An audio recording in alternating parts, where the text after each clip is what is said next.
नमस्ते दोस्तों, स्वागत है आपका इस नई कहानी में।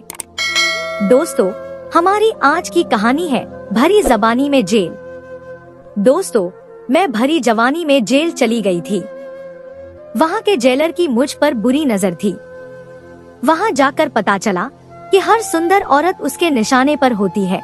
वो रोज रात को उनको अपने कमरे में बुलाता है और उनके साथ मेरा भी यही हाल था। पर फिर मैंने एक छोटी सी चीज को इस्तेमाल करके अपना भाग्य बदल लिया और वो चीज थी मेरी खुद की ही।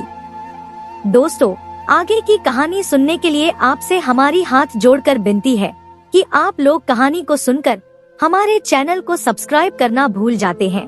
कृपया सबसे पहले हमारे चैनल को सब्सक्राइब कर लें। दोस्तों, मेरे पास सिर्फ एक मौका था। जब मैं जवान हुई तो मेरी माँ कहती थी कि रिया, तेरा सारा काया कयामत बनता जा रहा है, कुछ कर। और मैं कहती थी, क्या करूं? यूं तो दुनिया की सारी माएं अपनी बेटियों को खूबसूरत बनाना चाहती हैं, लेकिन मेरी माँ मुझे बदसूरत बनाने के तरीके आजमाती रहती थी। मुझे जानबूझकर ढीले कपड़े पहनाती ताकि मैं मोटी लड़की नजर आऊं। मेरे बाल ऐसे बनाती कि एक पल को भी झुकाना मुश्किल हो जाए।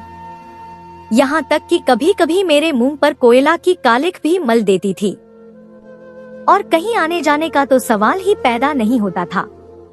मुझे उस वक्त उनकी इन हरकतों पर बहुत गुस्सा आता था, पर बाद में पता चला कि वो ठीक कर रही थी। अगर इसके साथ ही उस वक्त मेरी जिंदगी को भी खत्म कर देती तो शायद ये उनका मुझ पर सबसे बड़ा एहसान होता, क्योंकि मेरी सुंदरता ने मुझे कहीं का नहीं छोड़ा। यह मेरी कहानी है जिसे सुनकर शायद आप मुझसे और नफरत करने पर मजबूर हो जाएं। मैं शाम को अपनी कोठरी में चुपचाप सो रही थी जब मुझे एक महिला जगाने आई और कहने लगी, चल मेरे साथ। मैंने उसकी मुंह देखी और मुझे बहुत गुस्सा आया, पर मैंने खुद पर काबू किया और प्यार से कहा, मैं जेल में हूँ और मुझसे काम करवाने का आपको हक है, लेकिन आधी रात को आप मुझे क्यों जगाने आई हैं? उसने कहा कि अभी तो सबसे जरूरी काम है। वो मुझे अपने साथ एक जगह ले गई जहां मुझे साफ सुथरा लिबास पहनाया गया, सेंट लगाई गई और फिर उसने मुझे एक कमरा के अंदर धक्का दे दिया। सामने का मंजर देखकर मैं हैरान रह गई। इंसान को सजा मिली हो वो तो उसके अपने किए की ही मिलती है, लेकिन ये तो सजा के ऊपर सजा थी। मैं बाहर निकलना चाहती थी, लेकिन यहाँ से कोई रास्ता बाहर नहीं जाता था। सुबह मेरी आँख खुली तो मैं अपनी कोठरी में थी और मेरी साथी मेरे पास बैठी मेरे पाँव दबा रही थी। मैंने कहा कि क्या हुआ है मुझे कुछ समझ नहीं आ रहा था। फील नहीं कर पा रही थी कि मेरे जिस्म के कौन से हिस्सों पर चोट लगा है। उसने कहा कि तुम्हें जो हुआ है वो तुम्हें धीरे धीरे समझ आ जाएगा और उसकी आदत भी हो जाएगी। परेशान नहीं होना, हम सब हैं तुम्हारे साथ।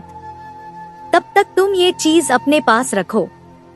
उसने मेरी हाथ पर फिटकरी का एक टुकड़ा रख दिया और फिर उस फिटकरी के एक टुकड़े से मैंने अपनी किस्मत कैसे बदली, ये जानकर आप सब लोग हैरान रह जाएंगे। दोस्तों, मैंने अजीत नामक व्यक्ति से मोहब्बत की थी। वो एक बहुत धनी आदमी था। उसके 5 भाई थे, 4 बहनें थीं और अरबों की जायदाद थी। हम दोनों को एक दूसरे से मोहब्बत हो गई। मुझे उसकी मोहब्बत से ज्यादा और कुछ नहीं चाहिए था। मुझे धनी होने का कोई शौक नहीं था। मेरा नाम रानी है। मैं बहुत खूबसूरत थी। मैंने उससे कहा कि हम किसी जगह पर बड़ा सा घर बनाकर रह लेंगे, बस जहां हम दोनों हों। उसने कहा कि तुमने अरबोपति शख्स से शादी की है और अब तुम बड़ा सा घर बनाना चाहती हो। क्या हो गया है तुम्हें? मैं तुम्हें इस दुनिया की सारी खुशियां देना चाहता हूँ। हमारी शादी हो गई। मैं उसके घर में चली गई और फिर जब उसने अपनी सारी जायदाद मेरे नाम करने का फैसला किया तो उसके घरवाले भी इस फैसले के हक में थे। मैं हैरान थी कि वो इतने खुश क्यों हैं, पर मुझे क्या पता था कि उनके दिल में कुछ और ही चल रहा है। उन्होंने अजीत को इस दुनिया से रवाना कर दिया और इल्जाम मेरे सिर पर लगा दिया कि ये सारी जायदाद की मालकिन बन गई है, इसीलिए इसने अपने पति को रास्ते से हटा दिया है।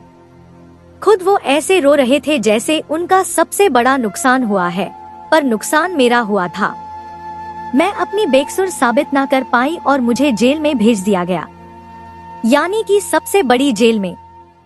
पहले मेरे ट्रायल हुए, मेरे पास बोलने के लिए कुछ भी नहीं था। मैं क्या बोलती?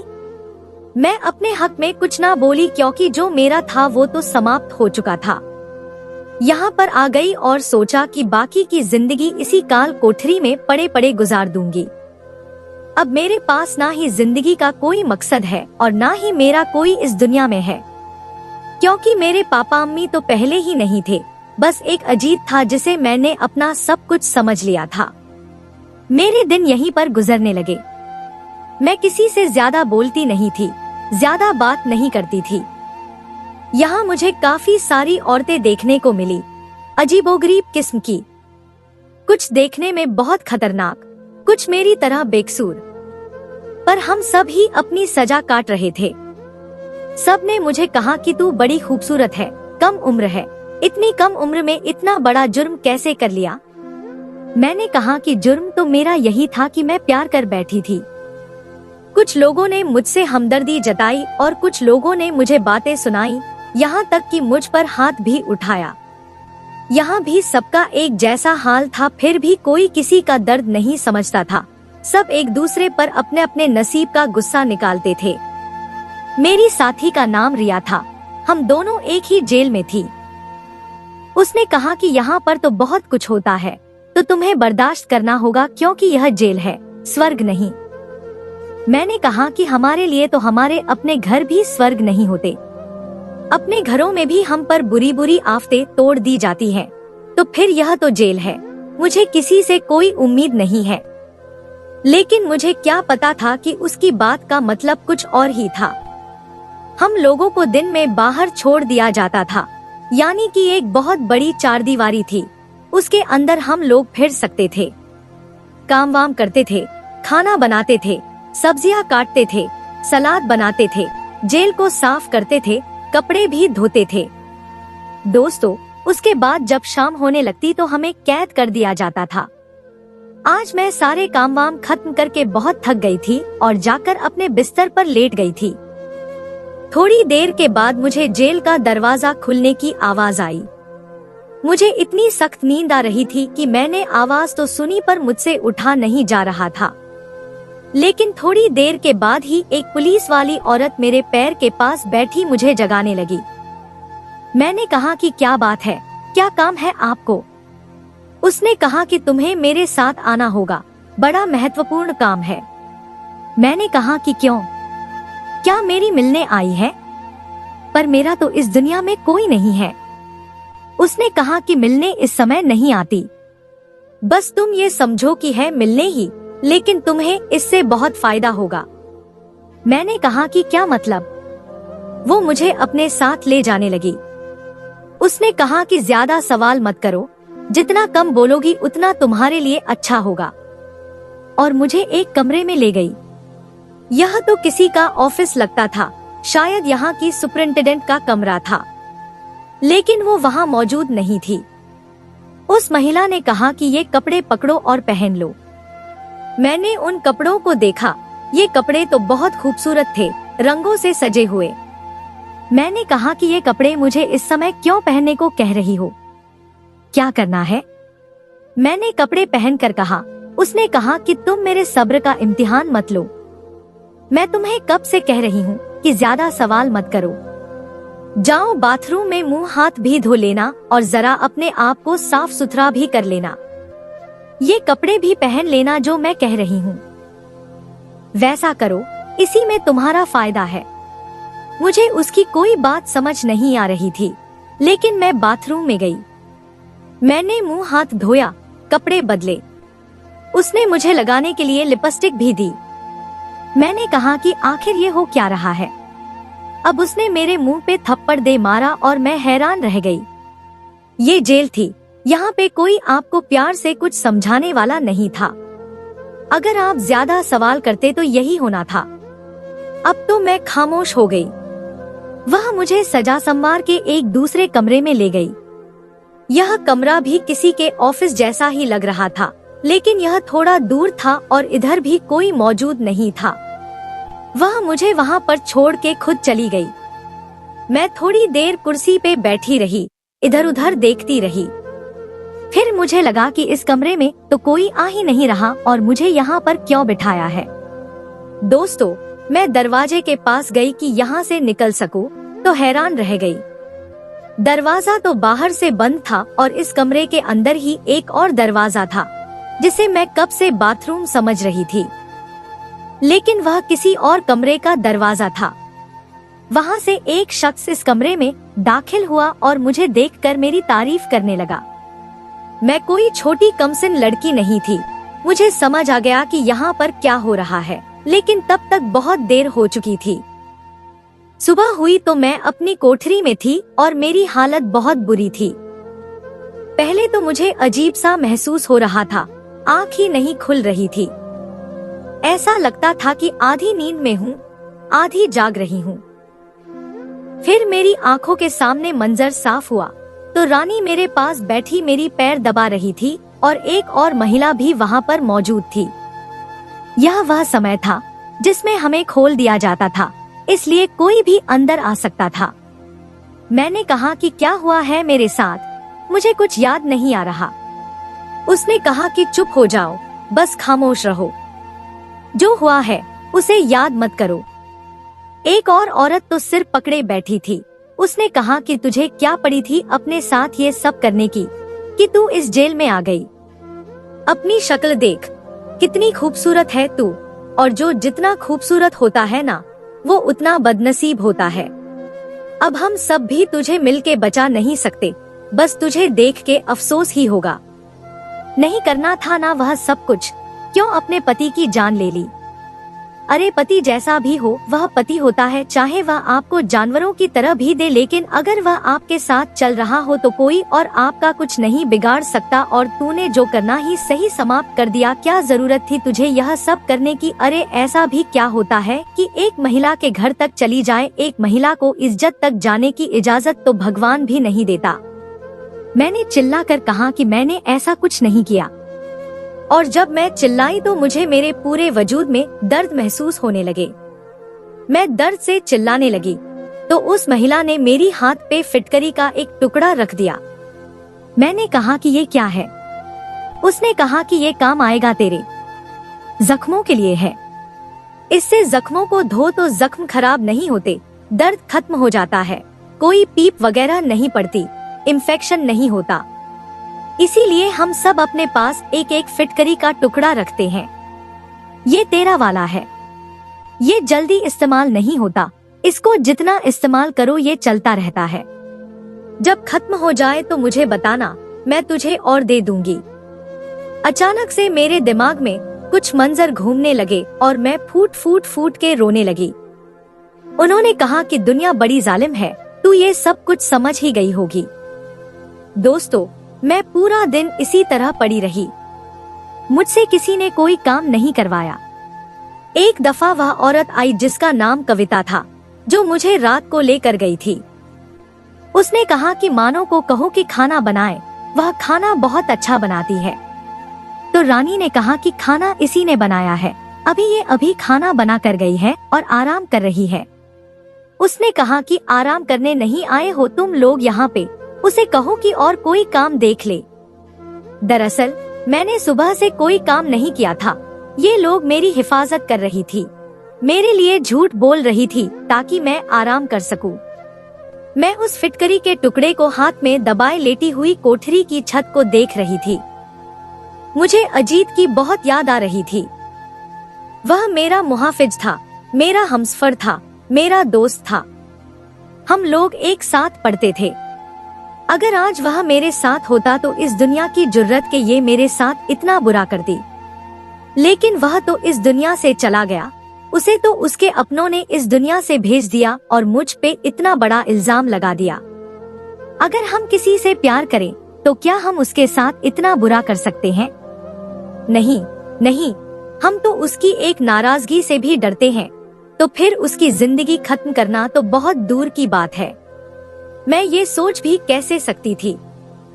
मुझे अजीत की बहुत याद आ रही थी। मैं बार बार रो रही थी, बार बार उसका नाम ले रही थी। उसे ऐसे बुला रही थी जैसे वह जिंदा है और जैसे अभी यहाँ पर आके मुझे बचा लेगा और सब कुछ ठीक हो जाएगा। लेकिन अब वह कहाँ से आता। खुशियों की मुद्दत बड़ी कम होती है, बहुत कम वक्त के लिए आपकी जिंदगी में आती है, लेकिन दुख कम वक्त बड़े लंबे अरसे के लिए आपकी जिंदगी में आते हैं और इतनी आसानी से आपका पीछा नहीं छोड़ते हैं। मेरे साथ भी यही हो रहा था। मुझे लगा था कि मेरी किस्मत सिर्फ एक ही दफा बुरी होगी, लेकिन जैसा उस औरत ने कहा, मैं खूबसूरत थी, इसलिए मेरी किस्मत बार बार बुरी हो रही थी और मैं कुछ भी नहीं कर पा रही थी। अगर आवाज उठाती तो आवाज को दबा दिया जाता था। रानी ने मुझे बताया, तुझसे पहले यहाँ एक और लड़की भी थी जो तेरी तरह बहुत ज्यादा प्यारी थी और उसके साथ भी वही हो रहा था जो तेरे साथ हो रहा है। दोस्तों, मैंने पूछा कि फिर वह कहाँ गई, क्या उसे आजादी मिल गई? रानी ने कहा, यहाँ से किसी को आजादी नहीं मिलती। उसे भी आजादी नहीं मिली। एक दिन वह बहुत बुरी तरह परेशान हो गई और उस बड़ी वाली बिल्डिंग है ना सामने, उसके ऊपर चढ़कर उसने नीचे छलांग मार दी, यानी कि उसने आत्महत्या कर ली और वह आजाद हो गई। उसकी तकलीफ खत्म हो गई। मैंने कहा, रानी तुझे क्या लगता है कि जब तक इंसान मरता नहीं है उसकी तकलीफ खत्म नहीं होती? वह कहने लगी, हाँ मुझे तो यही लगता है। मैं उसकी तरफ हैरान होकर देख रही थी और कुछ सोच रही थी। फिर मुझे वह आदमी याद आया जिसकी वजह से ये सब हो रहा था। वह इस पूरी जेल का हेड था, एक लंबे कद का आदमी था। शक्ल से ही ऐसा लगता था कि ना जाने कितने लोगों की बद्दुआएं ले चुका है। मैंने रानी से पूछा कि ये सब कब से चल रहा है। उसने कहा, बहुत अरसे से। यहाँ पर जो भी खूबसूरत लड़की आती है उसके साथ ही सब कुछ होता है। ये शख्स इस जेल का जल्लाद बना हुआ है। इसके दो ही शौक हैं, एक का तो तुम्हें पता है और दूसरा इससे खाने का बहुत शौक है। और तुम इतना अच्छा खाना बनाती हो, इसीलिए तुम्हें खाने के काम में भी डाला है। तुम एक काम करो, तुम खाना अच्छा नहीं बनाया करो ताकि तुमसे ये काम तो न करवाएं। तुम्हारे हाथ का बनाया हुआ खाना इसको बहुत पसंद है, इसीलिए तो तुमसे ही काम करवाते हैं। मैं खामोश हो गई। उसने कहा, मुझे तुम्हारी समझ नहीं आती। तुम दुख में हो, परेशानी में हो, कुछ सोच रही हो। तुम्हारे चेहरे से कुछ पता नहीं चलता। ऐसा लगता है तुम्हारे अंदर कोई जज्बात ही नहीं है। मैंने कहा, अब मेरे अंदर वाकई कोई जज्बात नहीं है, सिवाय एक जज्बात के जिसकी तकलीफ मैं जरूर करूंगी। रानी ने कहा, क्या मतलब? मुझे तुम्हारी समझ नहीं आ रही। मैंने कहा, बताऊंगी तुम्हें। और मुझे खाना बनाने में कोई मसला नहीं है। खाना बनाने से मेरा थोड़ा दिन गुजर जाता है, वरना दिमाग में उल्टी सीधी सोचें आती रहती हैं। उसने कहा, हाँ ये तो है, इंसान काम में लग के अपने दुख के बारे में भूल जाता है। मैंने रानी से पूछा कि वो यहाँ पर क्यों आई। उसने कहा, मैंने अपने देवर को इस दुनिया से रुखसत करवा दिया था क्योंकि उसने मेरे साथ बुरा किया था। मैं तो गुनाह करके आई हूँ, इसीलिए सजा काट रही हूँ। लेकिन तू तो बेकसूर है और ऐसा कोई नहीं है जो दोबारा से तेरा केस रीओपन करवाए और तुझे यहाँ से निकाले। मैंने कहा, पता नहीं, मुझे नहीं पता। हमारी जेल में कुछ पत्रकार औरतें भी आई थी। ये वो लड़कियां थी जो पत्रकारिता पढ़ रही थी और उनको सर्वे वगैरह करने थे। उनमें से एक लड़की का नाम राधिका था। उसने जब मुझे देखा तो वो मेरे पास आ गई। मुझे कहने लगी कि मुझे आपकी कहानी सुननी है। दोस्तों, मैंने उसे कहा, मैं तुम्हें अपनी कहानी तो सुना दूं, लेकिन अभी मेरी कहानी अधूरी है। जब मैं अपनी कहानी पूरी कर लूंगी तब मेरी कहानी जरूर सुनना और लोगों को भी बताना। उसने कहा, क्या मतलब? मैंने कहा, तुम दोबारा आओगी? उसने कहा, हाँ शायद हमारा दोबारा चक्कर लगे। मैंने कहा, तब तक मैं अपनी कहानी को पूरा कर लूंगी, फिर तुम्हें सुना दूंगी। वह बड़ी हैरान हुई और वहां से चली गई। मैं इस जुल्म को रोकना चाहती थी जो मेरे साथ हो रहा था और मुझसे पहले बहुत सी महिलाओं के साथ हो चुका था। मैं इस सब को समाप्त करना चाहती थी, लेकिन मैं कैसे समाप्त करती?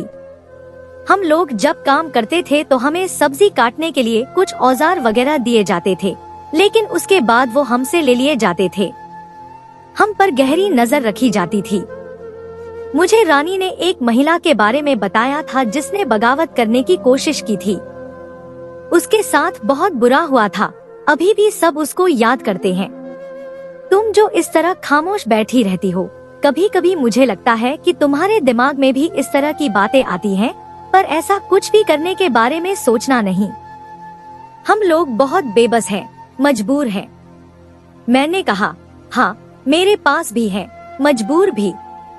मेरा यहाँ से निकलने का कोई इरादा नहीं है, क्योंकि यहाँ से बाहर मेरी राह देखने वाला कोई भी नहीं है। ऐसा कोई न होगा जिसके लिए मैं यहाँ से निकलने की ख्वाहिश करूँ।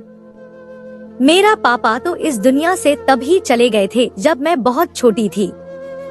मुझे अम्मी ने पाला था, वो भी मेरे जवान होने के बाद इस दुनिया में नहीं रही। मुझे मेरी एक चाची ने पाला और मेरी शादी करवा के वो बाहर के मुल्क चली गई। अब उनको तो पता भी नहीं है कि यहाँ क्या से क्या हो गया है। अपने पति को पा लिया था तो सोचा था कि बस मुझे मेरा मुहाफिज मिल गया है। अब यही मेरी जिम्मेदारी उठाएगा और यही मेरे सारे ख्वाब पूरे करेगा।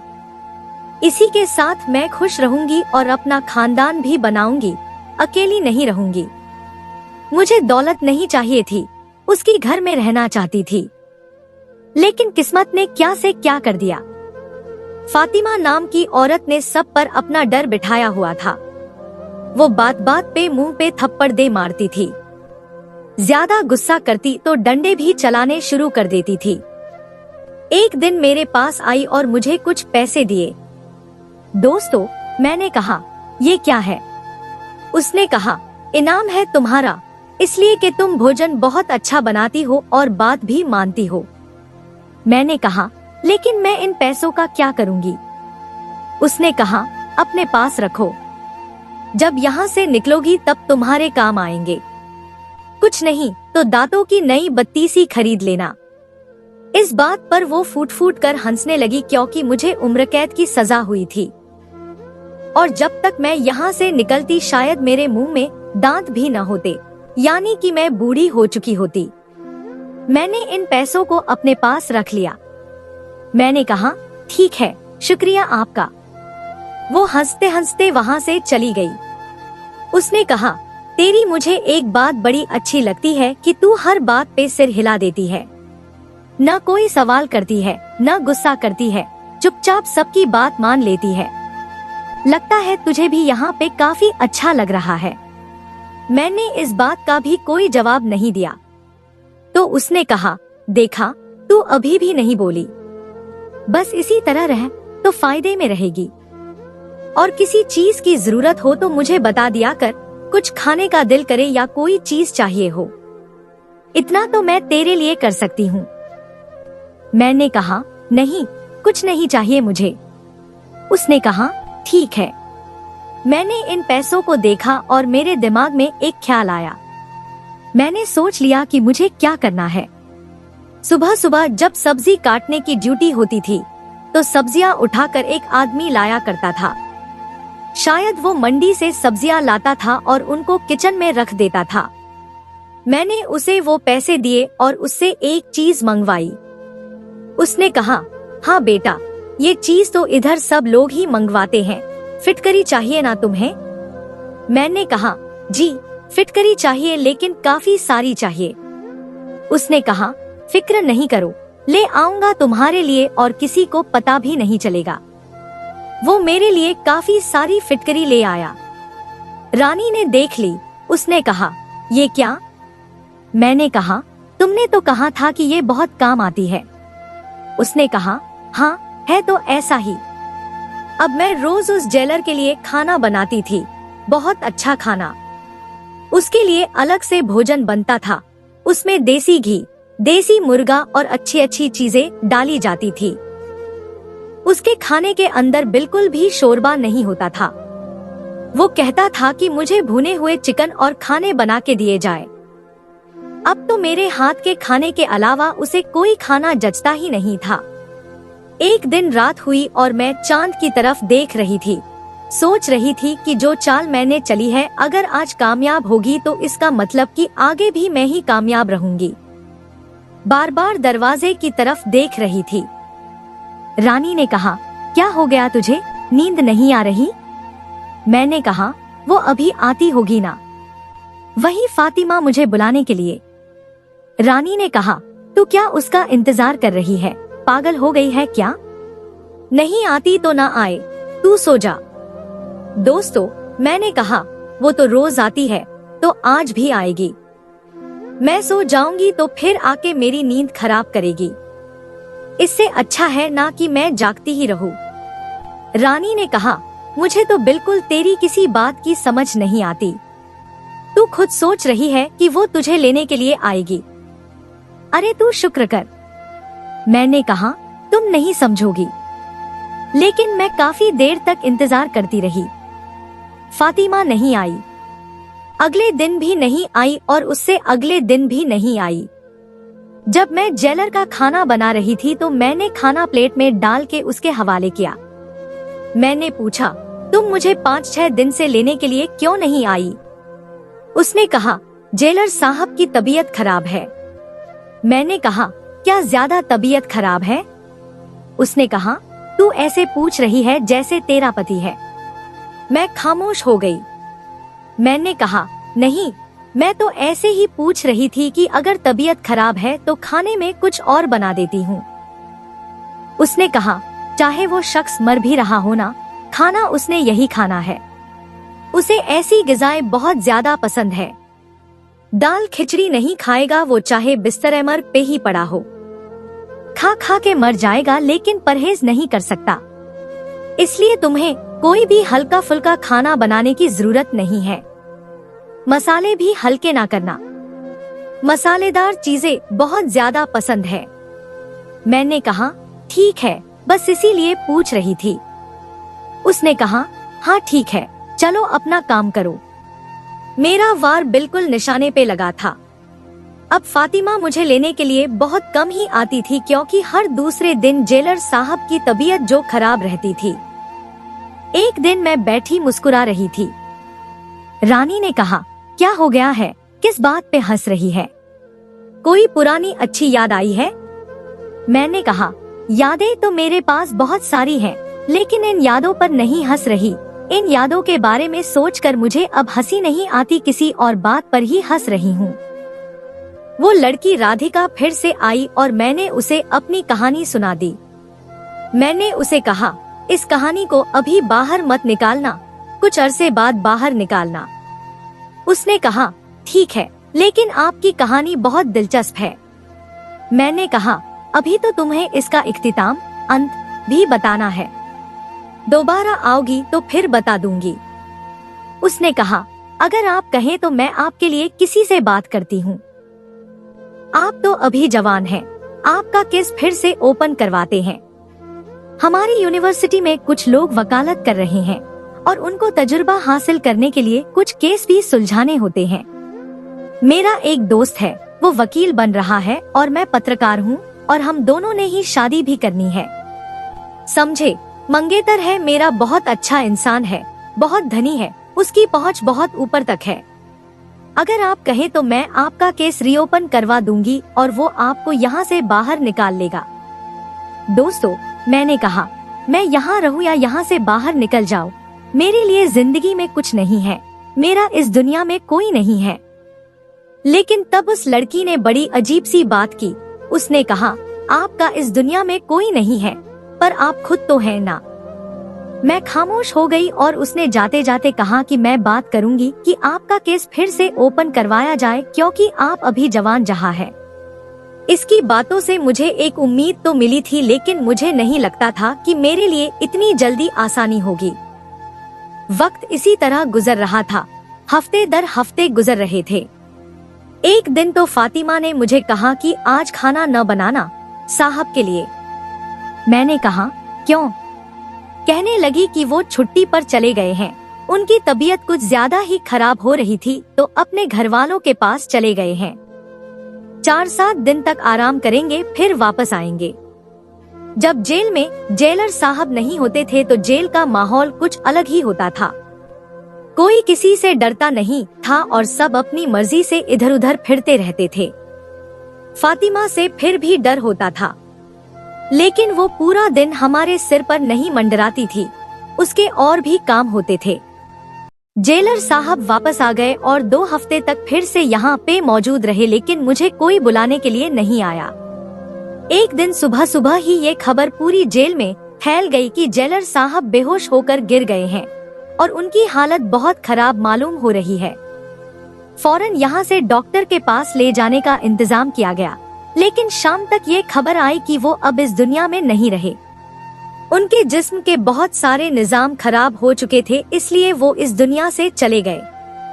जिस दिन हमें पता चला कि वो इस दुनिया से चला गया है, उस दिन तो जेल में दिवाली का माहौल था। वो एक जालिम इंसान था, उसने हम सबकी बहुत बद्दुआएं ली थी, हम सब पर बहुत जुल्म किया था। इसका इस दुनिया से चले जाना हमारे लिए किसी खुशखबरी से कम नहीं था। और इसी दिन मुझे एक और खुशखबरी भी मिली कि मेरे केस को फिर से खुलवाया जा रहा है और मुद्दई ये डाला जा रहा है कि अगर मेरे पति ने सब कुछ मेरे नाम कर ही दिया था तो फिर मुझे उसे जान से मारने की क्या जरूरत थी। उम्मीद थी कि मेरा केस मजबूत हो जाएगा। एक दिन रोशनी ने मुझसे पूछा कि तेरे सामान में तो फिटकरी ही खत्म हो गई है। दोस्तों, मैंने कहा कि अब हम में से किसी को भी फिटकरी की जरूरत नहीं पड़ेगी, खासकर मुझे तो बिल्कुल भी नहीं। उसने कहा कि लेकिन जो फिटकरी हमने तुझे दी थी वो कहाँ चली गई, इतनी जल्दी तो खत्म नहीं होती। मैंने कहा कि इस्तेमाल हो गई है। उसने मुझे अजीब नजरों से देखा और कहा कि कहीं तूने तो। मैंने कहा कि हाँ, वो मैं ही थी। मैं ही उस जेलर का खाना बनाती थी और रोजाना उस खाने के अंदर फिटकरी को मिला देती थी। फिटकरी हमारे चोट को खराब होने से बचाती है, एंटीसेप्टिक होती है, लेकिन अगर आप उसे ज्यादा मात्रा में और रोज खाएं तो आपके लिए जानलेवा भी साबित हो सकती है।